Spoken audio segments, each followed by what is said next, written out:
इस सुंदर पर्व पर मैं आप सबको सिर्फ एक ही बात कहूंगा कि आप अपने जीवन को उत्सव की तरह जीना शुरू करिए। जीवन के दोनों ही पहलू आपके बस में नहीं है। जन्म कब हुआ और मृत्यु कब होगी, इन दोनों के बीच में जो जीवन है वो जीवन आप कैसे गुजारेंगे? या तो आप चिंताओं में, परेशानियों में, दुख तकलीफों को याद कर करके, अनगिनत लोगों को देख देख करके, चारों तरफ समाज कैसा है, दुनिया कैसी है, लोग कैसे हैं, या तो ये देख देख करके गुजारेंगे, या फिर आप अपने जीवन में ईश्वर की कृपा महसूस कर सकते हो और जो आपको मिल रहा है, जो आपके पास है, उस चीज को आप अपने जीवन में उस ईश्वर का धन्यवाद करते हुए खुशी से, आनंद से अपने जीवन को गुजार सकते हो। मैं आपको बहुत सुंदर एक छोटी सी घटना सुना करके आज का ये जो मकर संक्रांति का एक सुंदर सा पर्व हम एक दूसरे के साथ मनाते हैं, इसकी तरफ ले चलूंगा। स्वामी विवेकानंद थे।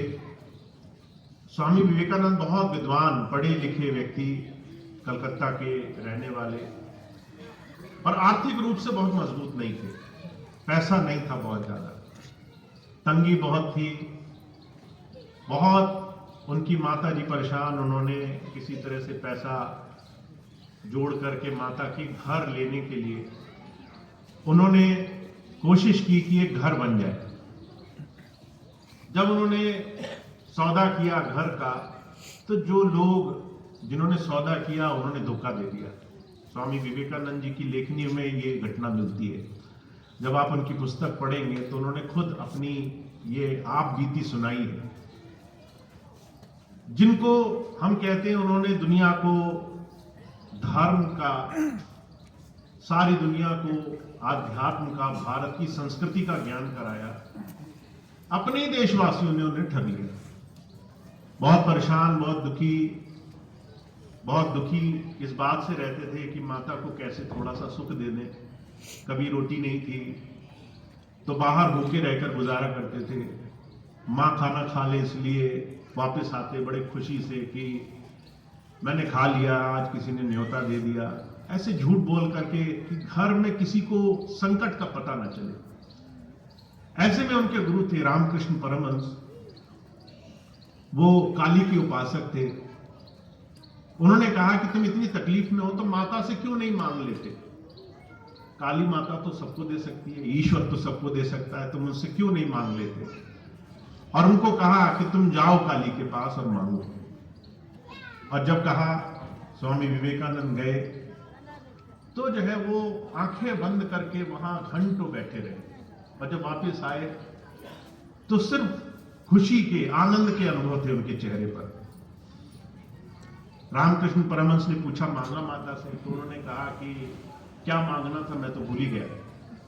जब मैं इस भाव से गया कि मैं ईश्वर के सामने जा रहा हूं, सिर्फ ये भाव मुझे रहा कि मेरा ईश्वर मेरे नजदीक है, मुझे दूसरी चीजें याद ही नहीं गई।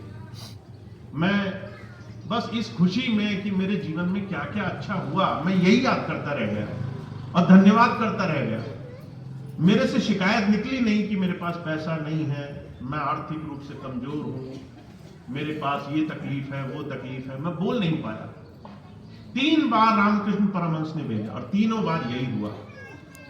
आखिरी बार रामकृष्ण परमहंस ने स्वामी विवेकानंद जी से कहा कि अगर तुम मांग लेते तो तुम्हारा जो शिष्य होना था वो बेकार हो जाता। शिष्य होने का एक जीवन में गुरु से मिलने के बाद कुछ सीखने का शुरुआत ही ये है कि तुम्हारी नजर वो दोषों से हट जाए। जो नहीं है, जो कम है, जो चीजें हमें मिली नहीं है, हम उसको गिनना बंद कर दें और जो है उसके लिए धन्यवाद देना शुरू कर दें। तो मकर संक्रांति एक ऐसा ही पर्व है, जो भी हमें ईश्वर ने दिया है उसके लिए धन्यवाद करने का पर्व है। आनंद से, खुशी से इसको मनाने का पर्व है। तो आप इस पर्व को और इसके आगे आने वाले दिनों को बड़े उत्साह से मनाएं। जो भी दिया है आपको भगवान ने, ईश्वर ने, उसके लिए शुक्राना अदा किया करें।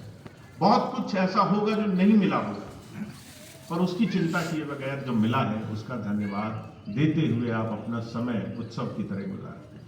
बस इतनी बात मुझे आपसे कहनी थी। बहुत बहुत धन्यवाद आपका।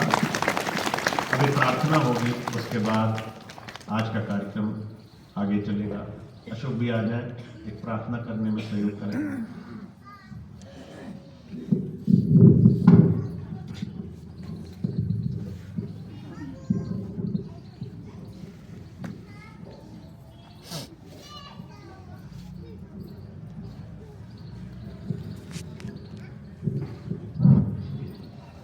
तेरे चरण